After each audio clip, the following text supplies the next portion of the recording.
Good afternoon students. ये last topic 6th B में रह गया था, वो आज टॉपिक हम लोग कवर करने वाले हैं, लेटरली अनसपोर्टेड बीम का। अब तक हम लोग लेटरली सपोर्टेड बीम के बारे में पढ़ चुके थे। लेटरली सपोर्टेड बीम और अनसपोर्टेड बीम में इतना डिफरेंस होता है, जो लेटरली सपोर्टेड बीम होती है उसके कंप्रेशन फ्लेंज को हम रीस्ट्रेंथन कर देते हैं, so that moment of inertia in y y direction increase हो जाता है और जो बकलिंग की पॉसिबिलिटी है वो रिड्यूस हो जाती है। लेटरली सपोर्टेड बीम के केस में डिज़ाइन बेंडिंग स्ट्रेंथ दो बेसिस पे निकालते थे, एक लो शेयर का केस होता था, एक हाई शेयर का केस होता था। लो शेयर के केस में अगर स्ट्रक्चर पे आने वाला शेयर फोर्स की value 60% of design shear strength से कम होती थी तो लो शेयर का केस होता था, और वहीं अगर ये value more than 60% of the design strength होती थी वो हाई शेयर का केस होता था। अब हम देखते हैं लेटरली अनसपोर्टेड बीम के केस में। इसमें डिज़ाइन बेंडिंग स्ट्रेंथ निकालने का स्टेप ही अलग है, बाकी सारे चेक्स हम लोग वैसे ही लगाते हैं जैसे हमने लेटरली सपोर्टेड बीम में लगाया था, जैसे check for buckling, check for web crippling, check for shear, etcetera etcetera. तो जो आज हम न्यूमेरिकल करेंगे वो हम यही चेक करने के लिए करेंगे कि हम किस तरीके से इसकी डिज़ाइन बेंडिंग स्ट्रेंथ को निकाल लें, क्योंकि बाकी सारे चेक आप लोग को मैं करा चुका हूँ, बिल्कुल वही चेक हैं और वैसे ही लगेंगे। ठीक है, देखिए यहाँ डिज़ाइन बेंडिंग स्ट्रेंथ को कैलकुलेट करने के लिए एक फॉर्मूला गिवन है, M D is equals to beta B Z P और एफ बी डी। यहाँ बीटा बी एक फैक्टर है which is based on classification of section, Z P plastic section modulus, F B D है design bending stress. Design bending stress को निकालने के दो तरीके हैं हमारे पास। पहला तरीका है कि हम टेबल के थ्रू फाइंड कर लें, दूसरा तरीका है कि हम लोग कोड में गिवन फॉर्मूलेस को यूज़ करके हम लोग फाइंड कर लें। तो दोनों तरीक़ों से आज हम देखेंगे कि हम किस तरीके से डिज़ाइन बेंडिंग स्ट्रेंथ को कैलकुलेट करते हैं। देखिए एफ बी डी निकालने के सेकंड तरीका मैंने लिख रखा है ब्रैकेट में, can also be find from table number 13A and 13B from IS code 800/2007। उसके बाद एक तरीका और है एफ बी डी को फाइंड करने का, which is X L T F Y upon gamma M naught. X L T can be find from the formula 1/5LT plus under root 5LT का स्क्वायर माइनस लैम्डा LT का स्क्वायर। सो जैसे जैसे हम ये formulas को यूज़ करेंगे वैसे वैसे एक एक नई टर्म्स आती जा रही है। 5LT को निकालने का अलग फॉर्मूला है, लैम्डा LT को निकालने का अलग फॉर्मूला है, फिर लैम्डा LT में एक ऐसी टर्म आती है MCR, जिसको निकालने का अलग तरीका है उस। ठीक है, तो हम ये फॉर्मूले को यूज़ करके हम लोग डिज़ाइन बेंडिंग स्ट्रेंथ को कैलकुलेट कर सकते हैं। यहाँ पे इस फॉर्मूले में यूज टर्म्स के बारे में डिस्क्राइब किया गया है। HF क्या है, centre to centre distance between flanges. G क्या है, शेयर मॉड्यूलस। IW क्या है, warping constant.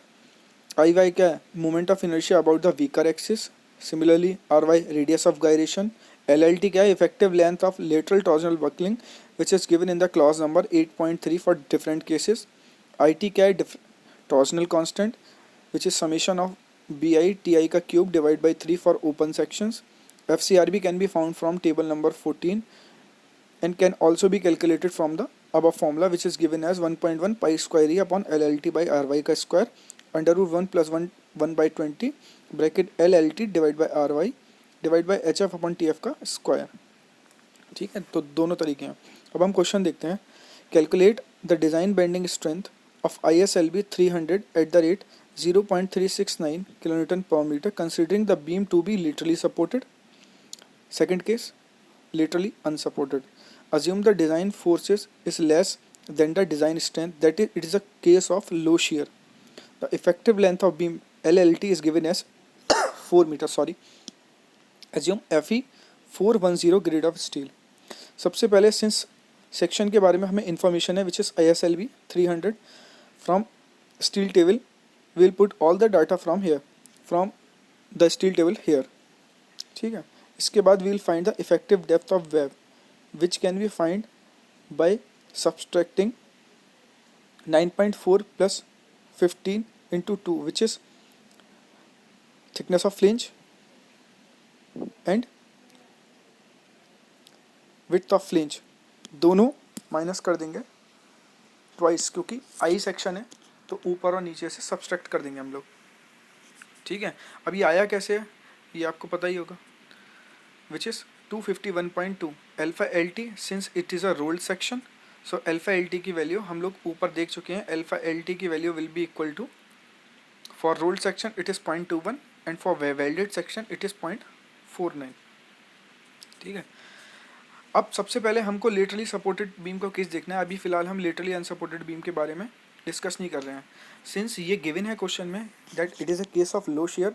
For low share, वो भी सिंपली सपोर्टेड बीम का केस है, तो लो शेयर के केस में भी जब हम डिज़ाइनिंग करेंगे बीम की तो हम जनरली सिंपली सपोर्टेड बीम का केस ले लेते हैं, because it is easier to find maximum bending moment which is WL square by 8 and shear force which is WL by 2 having WL by 2 having UDL over its entire length और point load at its center, ठीक है। तो simply supported के case में जो हमारा जो design bending strength है it should be less than equal to 1.2 ZE FY upon gamma M not, और यही अगर कैंटिलीवर होता, अगर हम कैंटिलीवर बीम डिज़ाइन करते तो ये 1.2 की जगह 1.5 आ जाता, बाकी MD will be less than this particular formula. अब MD फाइंड करने का लेटरली सपोर्टेड बीम के केस में फॉर्मूला क्या है, beta B ZP FY upon gamma M not. Beta B depend करता है हमारे क्लासिफिकेशन ऑफ सेक्शन पे, हमें सेक्शन को क्लासीफाई करना है whether it is plastic section और अदर सेक्शन, तो उसके लिए हमें B अपॉन TF और D अपॉन TW की वैल्यू को कैलकुलेट करना होता है, ठीक है। अगर B अपॉन TF 1/50, यानी B कितना है हमारा, B क्या होता था, for rolled steel section centre of the flange से आउट जो उसका कॉर्नर होता है वहाँ तक की डिस्टेंस, तो टोटल है 150, तो उसका हाफ क्या हो जाएगा 150/2। TF क्या है, thickness of flange, now it comes out to be 7.98। D upon TW क्या है 25.12, जो हम ऊपर कैलकुलेट करते हैं which is effective depth of web, और उसके बाद thickness of web which is 6.7, it comes out to be 37.49 which is less than 67 epsilon, which is epsilon is equals to 1.0 which is under root 250 upon FY, जो हम लोग calculate कर सकते हैं since Fe410 grade of steel is used, hence epsilon will be equal to 1। अब हमें देखना है अगर इन दोनों से वैल्यूज़ कम है हमारी तो हमारा सेक्शन किस तरीके से क्लासीफाई होगा, ये हम देखेंगे जब मैंने आपको फॉर्मूले लिखवाए थे, तो वहाँ पे मैंने आपको बीटा बी के बारे में लिखवाया था, मैं अभी आपको शो करता हूँ।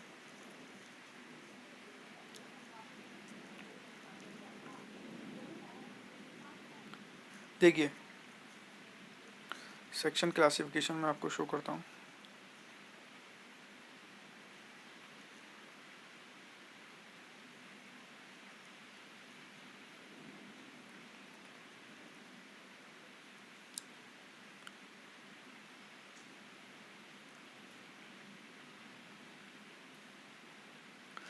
देखिए इस क्वेश्चन में मैंने आपको दिखाया है अगर बी अपॉन TF की वैल्यू 9.4 से कम होती है और D अपॉन TW की वैल्यू 84 से कम होती है तो हम सेक्शन को क्लासीफाई करते हैं as plastic section.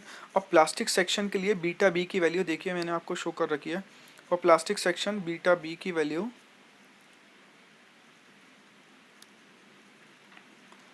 here where beta b is equals to 1 for plastic and compact section। Semi compact section के लिए beta B can be calculated as ZE अपॉन ZP and hence so on, ठीक है। तो हमारा case है plastic section का, तो beta B will be equal to 1। Now will get back to our question.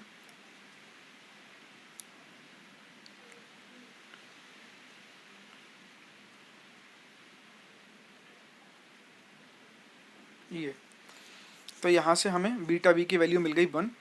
ZP steel table से हम लोग फाइंड कर सकते हैं या फिर कोड से फाइंड कर सकते हैं which is equals to 554.32 into 10⁻³ FY की वैल्यू 250 है और gamma M naught partial factor of safety which is 1.1।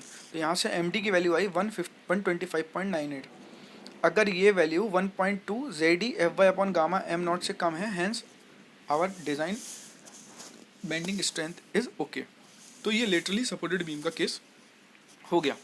हमारा मेन फोकस होगा लेटरली अनसपोर्टेड बीम के केस में, क्योंकि ये हम चीज़ें मैं आपको पहले कई न्यूमेरिकल्स में करवा चुका हूँ। तो लेटरली सपोर्टेड बीम के लिए पहले हम ये जो फॉर्मूला बेस्ड कैलकुलेशन है उसको देखेंगे।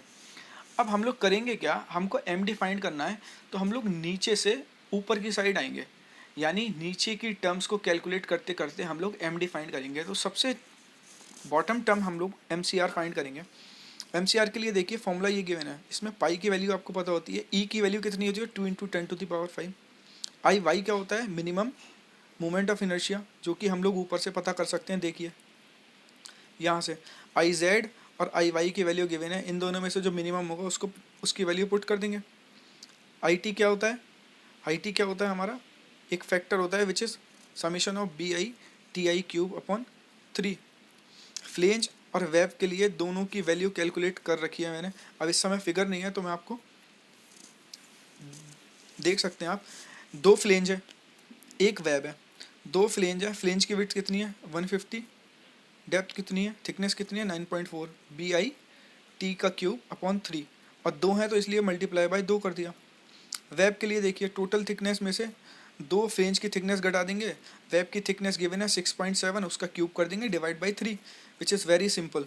तो आई टी की वैल्यू भी कैलकुलेट कर ली। जी क्या होता है, relation between modulus of elasticity, modulus of rigidity and Poisson ratio. Since Poisson ratio of steel we know it is 0.3, तो हम लोग जी की वैल्यू भी यहाँ से इजीली कैलकुलेट कर सकते हैं, which comes out to be 76.92 × 10⁻3।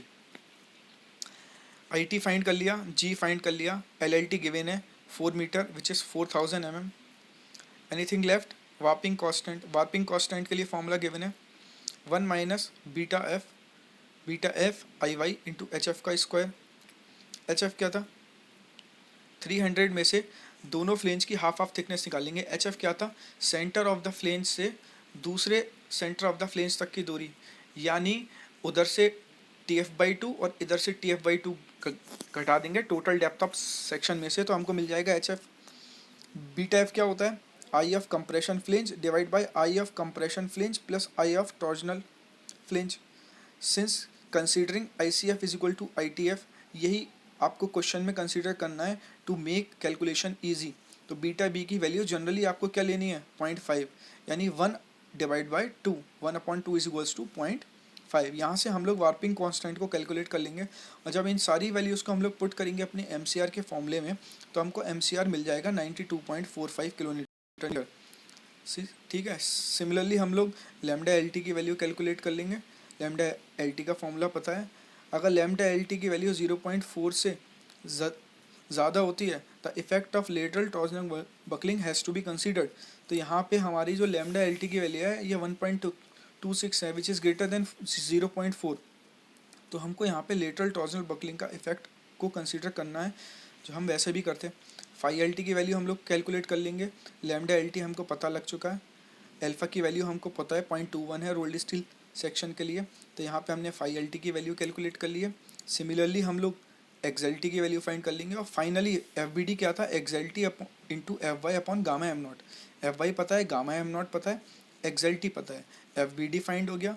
M D क्या था, बीटा बी जेड पी हम लोगों ने स्टील टेबल से या कोड से ले लिया था, एफ बी डी भी फाइंड कर लिया, और फाइनली हमको एम डी मिल गया। यहाँ तक चेंज है बस, इसके बाद जो स्टेप्स हैं it is similar to literally supported beam, तो बाकी के चेक आप लोग इजीली लगा सकते हैं। नीचे मैंने इसी में आपको डिज़ाइन स्टेप्स लिखवाए हैं। डिज़ाइन स्टेप्स में यहाँ पे एक चीज़ ध्यान रखनी है कि जब भी हम ZP कैलकुलेट करेंगे तो जो ZP हमें गिवन होगा, तो हम नया सेक्शन जो लेंगे वो हम 40 से 60% या नॉर्मली 50% बढ़ा के लेंगे। ये चीज़ इंपॉर्टेंट है यहाँ पे, विच इज़ नोटेबल थिंग।